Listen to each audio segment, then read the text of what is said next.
estarmos aqui, eu agradeço por terem vindo, agradeço pelo convite e a Deus também poder vir.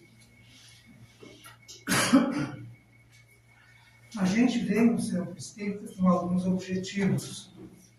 Um deles é a convivência, encontrar gente. E esse já está coroado de êxito. Então, estamos convivendo e façamos desse um belo momento de convivência. Inclusive, o Roberto elogiou a camaradagem e convidou para esse momento de reflexão. Um outro propósito é obter assistência espiritual. Com certeza já estamos obtendo durante a vinda para cá, durante a restauração, depois do passe, a água magnetizada e as bênçãos continuam. Um outro propósito caracterizado também é irradiarmos, a partir daqui, aquelas pessoas que queremos que sejam assistidas, consoladas, confortadas, assim como nós estamos buscando. E também fazer reflexões, que é o que se chama de explanação do Evangelho à luz da doutrina espírita. Então vamos a elas. E o propósito, o objeto, é o capítulo 19 do Evangelho segundo o Espiritismo, que exalta a fé, dizendo: a fé transporta montanhas. São palavras de Jesus, como ocorre com a maioria dos 28 capítulos do Evangelho segundo o Espiritismo. E sai, então, de um trecho do Evangelho segundo São Mateus, do capítulo 17, que vai do versículo 14 ao 20.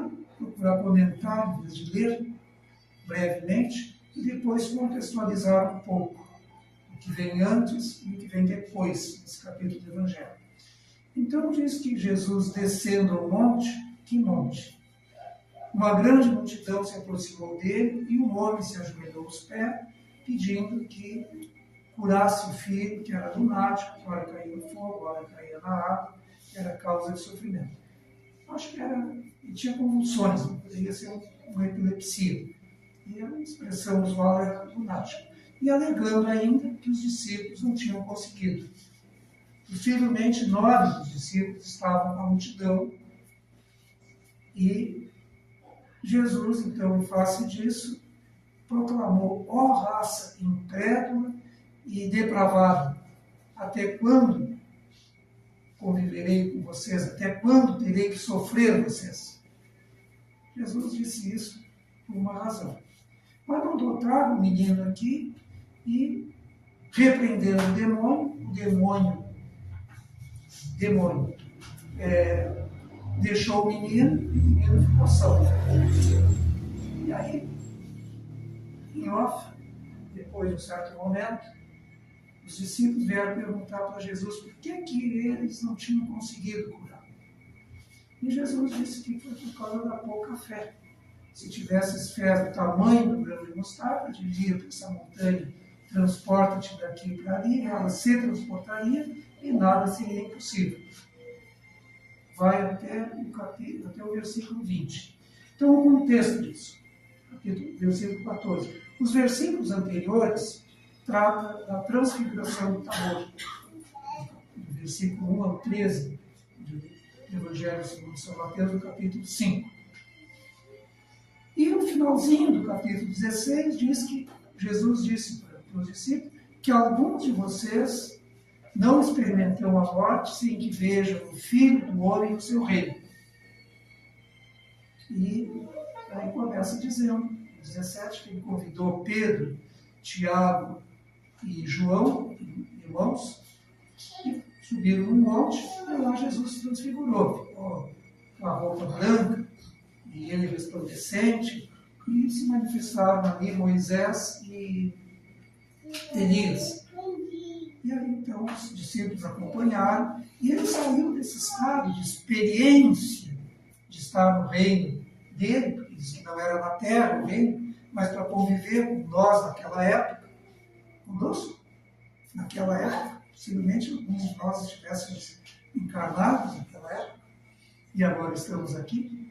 E ele, então, aliás, acho que ele se transfigurou a maior parte do tempo para ser uma convivência aceitável, porque a condição do que a gente diz de transfiguração, e ele no reino dele, na condição ideal. E aí desce do monte, tem que enfrentar essa situação de enfermidade, por isso que ele protesta. Ó raça incrédula e depravada, até quanto teria que suportar? Mas aí tomou o rumo normal, e curou o menino e tudo mais. E falou essa questão da grandiosidade da fé que teriam conseguido curar o menino. Mas aí no versículo 21, que não está incluído no Evangelho segundo o Espiritismo, ele diz uma coisa muito importante. Mas esta casta de demônio só se expulsa pelo jejum e pela oração. Pela oração e pelo jejum. Isso é muito importante. Que nós tenhamos fé, mas conheçamos as nossas potencialidades, mas os nossos limites. Porque Jesus já tinha chegado nesse nível de oração e de jejum. O que é a oração? É a prática do bem. É a prática da caridade em toda a sua plenitude. Está expresso até, inclusive, no Evangelho segundo o Espiritismo, no Livro dos Espíritos, que a melhor oração é a prática do bem. E o jejum não é abstinência de comida, como a gente trata, que também é jejum. Mas o jejum a que Jesus se referia era não fazer o mal, o jejum do mal. Fazer o bem, fazer todo o bem possível, não fazer o mal. Que nós chegaremos lá. Jesus já tinha conseguido chegar nesse patamar. Porque não basta não fazer o mal, tem que se fazer o bem. Isso é muito bem expresso no doutrina espírita. Mas não basta fazer o bem se fizer o mal também. Isso é muito importante para a gente se dar conta. Então, com relação ao político, por exemplo, aquela expressão, rouba, mas faz. Quem sabe? Até a gente tenha que conviver com essas situações. Agora, do ponto de vista da evolução moral, não é assim. Então, para se conseguir as coisas, é necessário, na expressão de Jesus, que se faça todo o tempo, todo bem, sempre, e nunca se faça o mal. E aí, Kardec, isso então feito esse meu comentário, então, e é desse trecho então, que sai o título do capítulo, A Fé Transporta a Montanha. E o primeiro tópico é o poder da fé. E Jesus ressalta, Kardec ressalta que realmente a fé consegue fazer muita coisa. E nós já temos conseguido. Não vamos nos menosprezar. Muita coisa a gente já tem conseguido superar em si próprio, nas relações, na convivência, nas realizações. Quem planta tem que acreditar que tudo no tempo certo vai vegetar, vai produzir grãos e vai se ter a colheita. Sempre a gente tem que agir. Quando se constrói uma casa, tem que ter fé que a casa, a gente quer o teto, mas começa, e quer a casa para cima do solo, mas começa cavando, fazendo alicerce. Porque tem fé que vai ter sucesso. Normalmente, a gente, numa reforma, a gente desconstrói tudo porque acredita que vai conseguir fazer uma coisa melhor. E tem feito. Então, são exemplos prosaicos assim, mas que a fé é que nos move. Porque senão, a gente trata, alguns tratam a saúde também, a gente também acredita, e a nossa transformação moral. A gente tem muita fé que a gente tem conseguido. A gente está simultaneamente na pior e na melhor apresentação. É verdade. Nesse momento, a gente está simultaneamente na melhor apresentação e na pior. Na melhor com relação ao passado. Nós já fomos menos do que somos hoje. Eu vou falar pior porque ninguém aqui é ruim. Então já fomos menos do que somos hoje. Então, em relação ao passado, nós estamos na melhor apresentação. E tenhamos fé que, com relação ao futuro, estamos na pior. Que nós vamos nos fazer melhores, seremos melhores. E para isso exige fé. E fé. O que é fé? Bom, então tem esse comentário aqui. Depois, o próximo tópico é a fé religiosa. Ponto. Condição da fé inabalável. Numa primeira leitura, ao ler esse título, parece que seria fé religiosa, condição da fé inabalável. Mas aí se fosse uma vírgula. E não é vírgula, é ponto que o Kardec colocou. A fé religiosa, ponto, condição da fé inabalável. E o Kardec, no meu entendimento, aqui, no primeiro parágrafo desse tópico, ele faz uma crítica às religiões convencionais. As religiões que não são, ao mesmo tempo, ciência e filosofia, como é o caso da doutrina espírita. E aí nós temos que ter muito cuidado para não pegar o lado, não enxertar coisas de outras religiões do espiritismo e ao nosso lado como espírita não pegar apenas um aspecto. O espiritismo se apoia nesses 3 aspectos. Religião, sim, mas ciência e filosofia. É lícito no espiritismo questionarmos, que é próprio da filosofia. Até no livro dos Médiuns, na instrução de Erasto, discípulo de Paulo, o apóstolo, porque tem outro Erasto, benfeitor espiritual, que ajudou a construir a doutrina espírita, que era o protetor do médium recebido. Então, o Erasto disse que no livro dos Médiuns está escrito, o discípulo de Paulo, o apóstolo, que é preferível rejeitar 10 verdades para aceitar uma mentira, uma inverdade. Então, isso não é heresia.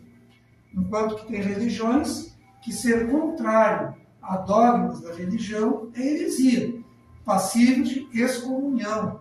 Gente. Então, Kardec faz uma crítica aqui, que as religiões, a fé religiosa se baseia em dogmas. E muitas vezes é uma fé cega, uma fé sem raciocínio. E a condição da fé inabalável é uma fé raciocinada. É uma fé com conhecimento de causa, baseado em fatos. Inclusive, aqui no Evangelho segundo o Espiritismo, na introdução, a autoridade da doutrina espírita, dentre outras coisas, aborda a questão da universalidade e da concordância nas respostas dos espíritos que Kardec encaminhava perguntas, e assim foi construído o livro dos Espíritos, e a partir do livro dos Espíritos foram, e com auxílio dos Espíritos também, foram elaboradas as outras obras fundamentais da doutrina espírita, o livro dos Médiuns, o Evangelho segundo o Espiritismo, o Céu e o Inferno e a Gênese. Então, aí é que entra filosofia, o poder questionar, poder estar livre para isso. Eu tenho até uma irmã que se arvora, irmã de sangue, do mesmo pai e da mesma mãe. Da mesma mãe, com certeza. Bueno, mas ela diz que, quando ela entende uma coisa, ela diz que nisso Deus está certo. Parece uma bobagem, mas não é. Porque a gente só deve professar e se contentar com aquilo que a gente entende, com aquilo que a gente faria igual, mesmo as coisas da obra da criação. E, claro, se esforçar e ter presente um princípio que está no parágrafo da resposta à questão 375 do Livro dos Espíritos, que os processos de Deus são sempre os melhores. E quem tem puro coração facilmente lhes apreende a explicação. Mas eu não consegui chegar até lá. Simplesmente vocês têm chegado a muita coisa. Esforço uma barbaridade para compreender, para aceitar as situações. Inclusive aquelas situações que me contrariam. Muitas vezes, o que nos parece um mal, na ordem geral das coisas, ou no futuro, a gente vê que se revela um grande bem. E a gente tem que ter paciência, tem que ter aceitação para compreender e aceitar as coisas. Por isso que a fé é raciocinada. É muito importante. E aqui, gente, tem algumas coisas que aborda que é muito importante ter fé. Todos querem ter fé. Todos nós queremos ter fé. Mas dizem que não conseguem acreditar em certas coisas. E aqui comenta também que a fé não se prescreve. E isso aqui é a palavra de Kardec, uma das instruções dos Espíritos. Kardec diz que mais ainda não se impõe a fé. A fé é algo íntimo. Ninguém consegue nos impor a fé. Mas diz aqui uma coisa muito importante que a gente precisa refletir com relação à construção da nossa fé e a quem nós queiramos que construa a fé. Então, diz aqui o seguinte: a resistência do incrédulo, devemos convir, muitas vezes provém menos dele do que da maneira por que ele apresenta as coisas. A fé necessita de uma base que é a inteligência perfeita daquilo em que se deve crer. E para crer não basta ver, é preciso, sobretudo, compreender. A fé cega já não é deste século, tanto assim que precisamente o dogma da fé cega é que produz hoje o maior número dos incrédulos, porque ela pretende impor-se, exigindo a abdicação de uma das mais preciosas prerrogativas do homem, o raciocínio e o livre-arbítrio. É principalmente contra essa fé que se levanta o incrédulo, e dela é que se pode, com verdade, dizer que não se prescreve. Não admitindo provas, ela deixa no espírito alguma coisa de vago, que dá nascimento à dúvida. A fé raciocinada, por se apoiar nos fatos e na lógica, nenhuma obscuridade deixa. A criatura, então, crê porque tem certeza, e ninguém tem certeza senão porque compreendeu. Eis porque não se dobra. Fé inabalável só ou é a que pode encarar de frente a razão em todas as épocas da humanidade. Isso aqui Kardec considera tão importante como ele colocou como epígrafe do Evangelho segundo o Espiritismo. Na primeira página do Evangelho segundo o Espiritismo está isso aqui. Fé inabalável só ou é a que pode encarar a razão face a face em todas as épocas da humanidade. E aqui está um pouquinho diferente. Se vocês compulsarem o Evangelho aqui no capítulo 19, no item 7, vão ver que está escrito de uma maneira, e lá na epígrafe do Evangelho segundo o Espiritismo, no mesmo sentido, mas dizendo a mesma coisa. Então, isso é muito importante. É lícito questionar, e aqui entra o aspecto filosófico, e os fatos, então, o aspecto científico. Dizer que se vai fazer uma abordagem do espiritismo só científico, ou só filosófico, ou só religioso, não é espiritismo. Que para ser espiritismo tem que ter conotação de religião, de ciência, de filosofia, com consequências morais, que é a religião. E aqui é muito importante, então, até tem essa expressão aqui que diz que para crer não basta ver, é necessário que a gente entenda, que concorde. Então tem até aquela expressão atribuída a São Tomé, ver para crer. Mas tem um verso também, que é uma expressão de um filósofo. Crer para ver. Quantas vezes a gente passando por um lugar não se deu conta de alguma coisa existente? Aí a gente fala, aí não determinado, é assim, passando por ali, onde tem tal coisa. Tem isso mesmo. Veio um encontro com um ditado de um amigo meu que dizia que quem não sabe o que procura, quando acha, não sabe o que encontrou. Então a gente muitas vezes passa despercebido. Então tem que crer, tem que estar buscando para ver, não é ver para crer. Embora seja importante ver para crer também, ver os fatos. E aqui diz, a resistência do incrédulo, devemos convir muitas vezes, provém menos dele do que da maneira porque lhe apresentam as coisas. Então, por exemplo, dizer que Deus é Pai em certos agrupamentos, em certos lugares, as crianças não querem saber de Deus, porque a referência que eles têm do Pai não é nada boa. Seja por questão de alienação parental, que às vezes as mães fazem, desfazendo do pai, seja porque o pai é mau mesmo, ou nem se interessa com ele. Tá? Então, é aqui também essa questão de querer impor, tu não pode raciocinar. E no movimento espírita, gente, salvo o melhor juízo,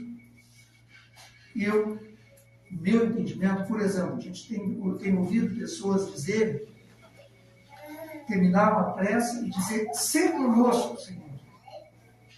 Eu não me animo a fazer isso. Ser é uma conjugação do verbo ser no imperativo afirmativo.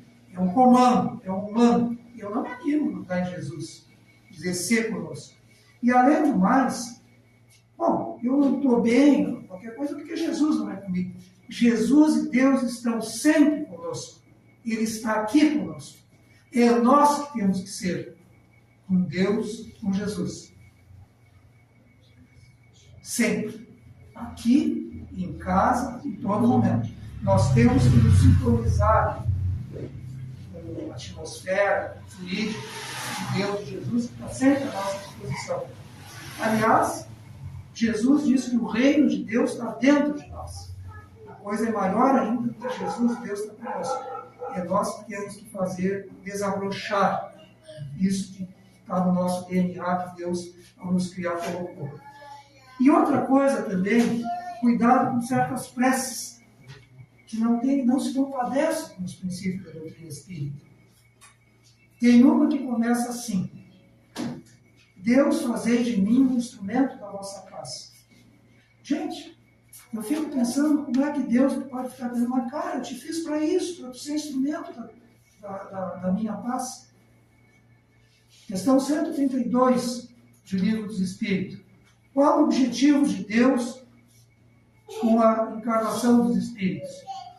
Deus impõe a encarnação para cada um de nós para que atinjamos a perfeição e também para cumprirmos a parte que nos toca na obra da criação. É para isso que Deus nos colocou aqui. Mas então, se eu estou pedindo para Deus para ser instrumento da paz, eu estou com algo. Se eu não for instrumento da paz, é porque Deus não atendeu o meu pedido. Então, a doutrina espírita nos explica isso. Deus nos colocou, foi Deus quem fez você, como cantava a velhinha, e é verdade, e nos colocou aqui para isso, para sermos instrumentos da paz. Temos que nos esforçar para isso. Se nós não estamos conseguindo, não temos para falar. E termina a prece dizendo, é morrendo que nascemos para a vida eterna. Quando Deus nos criou, foi que nascemos para a vida eterna. E nós vamos renascer ainda. Gente, isso então, para nós refletirmos a respeito dessa questão de como nós queremos vender a fé e como nós aceitarmos a fé também. Que é fundamental. Porque fora da caridade não há salvação, gente. Isso é certo. Nós temos que, e não apenas a caridade material, mas principalmente, também a caridade material, mas principalmente a caridade moral, que é tratada no capítulo 13 do Evangelho segundo o Espiritismo, e nos diz que elas consistem em se suportarem umas às outras as criaturas. Mas não é bem isso que Jesus recomenda, né? É amar os próximos e amar os inimigos também. Mas os benfeitores espirituais já se contentam com esse patamar de suportar umas às outras as criaturas. E lá no capítulo 9, Bem-aventurados os mansos e os pacíficos, ao tratar da paciência, nos diz que a paciência é fundamental, que a gente consiste em perdoar aqueles que Deus diz assim, que a esmola material é a mais fácil de todas. Há uma outra muito mais difícil, como tal, muito mais meritória. Aquela de perdoarmos aqueles que Deus colocou no nosso caminho para ser causa do nosso sofrer e nos testar a paciência. E às vezes a gente se contraria, se milindra, fica com ressentimento, já corta as relações, já se afasta das pessoas. Então, a caridade, fora da caridade da salvação. Mas, gente, olha o que está aqui nesse capítulo, já para concluir. A fé, mãe da esperança e da caridade. Então, gente, para nós termos salvação, temos que praticar a caridade. E para praticar a caridade, nós temos que construir a fé. Porque a fé é a mãe da caridade. A caridade é uma meta. Paulo de Tarso nos diz, que está lá no capítulo 15 do Evangelho segundo o Espiritismo, fora da caridade da salvação, que está escrito lá no capítulo 13 da primeira epístola aos Coríntios, caracteriza bem o que não é e o que é caridade, e diz que essas três virtudes permanecem, a fé, a esperança e a caridade. Mas de todas, a mais excelente é a caridade. E é, mas ela é uma meta. Ninguém vai ser caridoso se não construir a fé. Se nós tivermos que ir a Porto Alegre, por via terrestre, nós temos que passar por Camaquã. Mas a meta é Porto Alegre. Nós vamos depreciar a passagem de Camaquã? Claro que não. Mas de uma forma tosca assim, chegar à caridade passa por construirmos a fé. Então, por isso que é tão importante a fé. E a gente deve se dar conta disso. Procurarmos construir a fé. E contribuirmos para que os outros construam, dando liberdade de raciocínio e nos vigiando nas coisas que nós abraçamos, para que realmente não fique furos assim de a gente se justificar. Então, isso é uma tendência muito grande para justificar, né? Até aqui agora essa questão que eu mais queria era ter fé, mas não faz empenho, não busca, porque para nós nos construirmos precisamos ter fé. Para nós nos salvarmos, para nós sermos bons para os outros, para sermos caridosos, precisamos passar pela fé. E isso está bem aqui. E lá no capítulo 11, ainda, amar o próximo como a si mesmo, aqui do Evangelho segundo o Espiritismo, tem um capítulo, já das instruções dos Espíritos. Aqui também esse tópico das instruções do Espírito, a fé, a mãe da esperança e da caridade, que o benfeitor espiritual, ao tratar da fé e da caridade, ele nos diz que gostaria de ter dito que a caridade é impossível sem a fé. Então, que bom que nós temos essa oportunidade de refletir a respeito da fé, e é muito importante. E procuremos andar com fé. E cantar. Andar com fé, a fé não costuma falhar. É uma verdade, né, gente? Então, é um degrau importantíssimo, que já é uma grande coisa nós construirmos em nós. Com a certeza que ninguém vai prescrever, e muito menos impor para nós, e nem tampouco nós vamos fazer isso para os outros. Se nós quisermos que alguém tome um caminho do bem, procuremos que ele construa a fé, falando sobre os ensinamentos do Espiritismo. Por exemplo, no capítulo 19, que é que a fé transporta montanhas, que é nós nos modificarmos. Que começa aqui esse capítulo dizendo que muito maior que as montanhas, que nós temos que remover em nós, é as nossas tendências à acomodação, as nossas crendices, essas coisas que nós já temos conquistado muita coisa, mas em mim, pelo menos, há muito que conquistar ainda, que consigamos fazer isso. Muito obrigado, gente.